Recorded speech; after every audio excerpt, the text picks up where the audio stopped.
with Lamar Jackson requesting the trade, I think the league is going to really think about this because now the collusion, now some of the rumors that we've heard, you're able to maybe not get leverage, but there's information to be taken away from that to where you can make a move with this, right? I think Lamar Jackson's going to get traded on draft night 100% because you have just think about this. You're going to have a Bryce Young, a CJ Stroud, an Anthony Richardson, a Will Levis, a Stetson Bennett, a Hendon Hooker, a Tanner McKee. And I'm not saying, those last few guys are going to be up there in those rounds or in the first round. But when you look at, again, teams that you might not think Seattle's needy at quarterback, but everybody knows Geno's a bridge. Okay. They're not going to go, maybe NFC title game with a good call or two, or if they build the team right, but I don't believe Geno is going to be that guy to take them to the top. He's a bridge, right? You've got Seattle. You've got Washington, who is down there in the middle of the draft. You've got Atlanta at 8, I believe. This draft is going to fall a certain way. Maybe someone pulls the trigger early on Levis. Maybe someone is trading up for Anthony Richardson. We know Bryce Young and CJ Stroud are going to be one of the first few picks and one of the first quarterbacks off the board. But knowing that a Hendon Hooker could play a role, y'all might call me crazy, knowing that a Stetson Bennett at any point in the draft could play a role, you could see Lamar Jackson get moved because a team could be like, okay, damn, that was our guy. Maybe nothing's happened with Lamar yet. He's, like you said, Justin, he's only 2 first-round picks, and I know I say only. It is a little wary with him not finishing his last couple seasons, being injured. Super duper unfortunate. But I could seriously see Lamar Jackson getting traded on draft night out of nowhere after certain quarterbacks fall off the board, because there are more teams than what we're actually talking about that are going to make moves, that are sitting on stuff that none of us know about yet. I think it's kind of stupid when a team comes out and they're like, oh yeah, we're definitely going there for number 1 overall. Don't you want some mystery? Like, don't you want to be able to not play all your cards so at some point you can maybe go for a Lamar Jackson type of move or move off the pick because you want to fall earlier in the draft or you want to fall later in the draft, I could really, really see this happening though, man, because the league is going to sit on this. I feel like the league's going to sit on it for more time than they should because now everyone's already out, right? The Falcons are out. All the other teams that came out that were in the Lamar sweepstakes, they're out of it, right? But now knowing that the trade request was withheld, people are gonna have to do something with this. This is gonna cause some sort of move in the NFL. You think I'm crazy for saying that Lamar is going to get traded on draft night because of how the quarterbacks are lining up in this draft?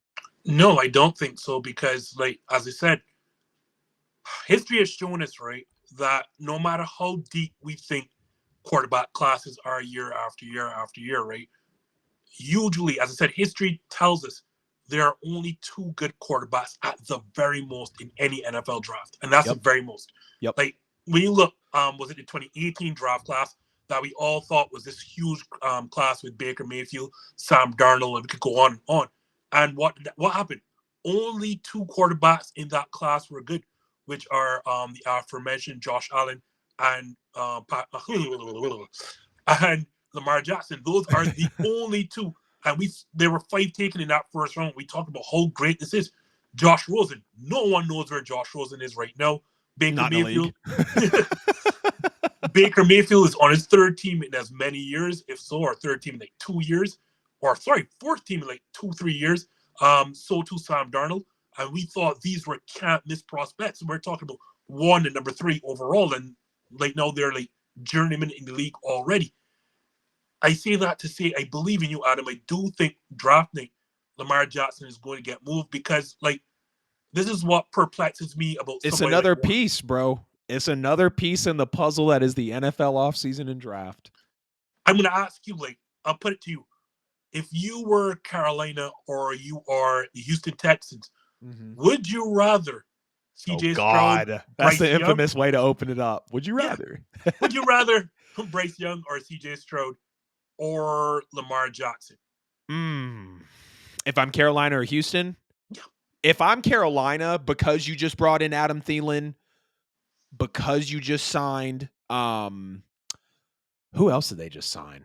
They just signed a couple of receivers that were pretty solid. Because you just brought those guys in, I would say it's worth it to go after Lamar. Now, I know people are going to jump and, Bryce has never been hurt or CJ Stroud is, bigger or, younger, whatever the case is.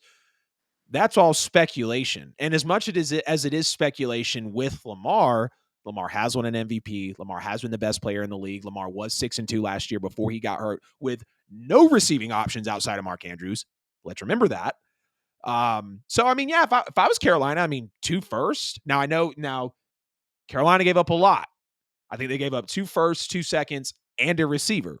Pretty good receiver that I think Justin Fields probably going to throw about 1,100, 1,200 yards to. Praying anyways. I want my boy Justin to do well. But yeah, I mean, if I was Carolina, I wouldn't be mad if I was a fan, and if I was a Carolina person up there being able to call the shots. I mean, 2 firsts for Lamar, yeah. But then again, you have to realize how much you gave up to get to the top of the draft, which is really tough. Unfortunately, that does change up some things. Because I say this to see draft. We talk about the draft and these draft picks, like players about to be drafted are, can't miss prospects. And I go back to all these drafts. You sit down and look at these quarterbacks. Let's look at Trevor Lawrence draft.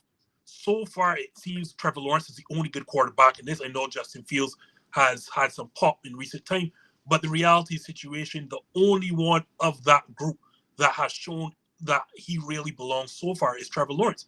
I say all that to see you are going to go and say, oh, I'll take Bryce Young or CJ Stroud before Lamar Jackson. Lamar Jackson last season, what you didn't mention, had a lead in every single fourth quarter he played in, every last one.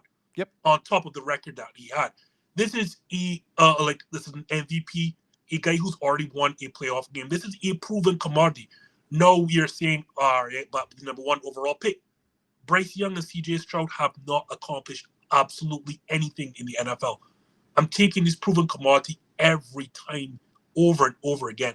And I think some general managers are going to wisen up and realize no matter how Will Levis looks or how CJ Stroud looks or how Bryce Young looks, they are not proven commodities. I have to take a chance at Lamar Jackson because 2 firsts mean absolutely nothing. If I tell you right now, right, 2 firsts, you know who was a first round pick? Sam Darnold was a first round pick. Baker Mayfield was a number 1 overall pick. Yep. What if I told you, a first and a third? That was the first overall pick, third overall pick. If I told you I will trade you number 1 and number 3 overall for Lamar Jackson, or I would trade you Baker Mayfield and Sam Darnold for Lamar Jackson, what would you do? Would you not trade Baker Mayfield and Lamar Jackson? Now you're playing heavy semantics, but I know what you mean. Exactly. So, yeah, showing you what it can potentially turn into. Yep. Number 1 and number 3 pick is only overall, worth the pick once the player turns into the player. I'm glad you said that. Yep. We talk about these picks, and these picks are only valuable right up until you have to choose a player. Yep. And the moment I choose a player, well, that pick is no good. Yep, absolutely. Every pick, like the first overall pick is all, I feel like the only true leverage in the draft, and that kind of shows you, hey, how it's going to play out. Like we've seen wide receivers come off the board a little early. We've seen running backs come off the board a little early. We've seen back-to-back corners. Like it's kind of a ripple effect, So when the first overall pick happens, like maybe you can say second and third pick, oh yeah, it's going to be a quarterback based off this year. But Arizona at 3, what are they doing? Who are they going to trade back with?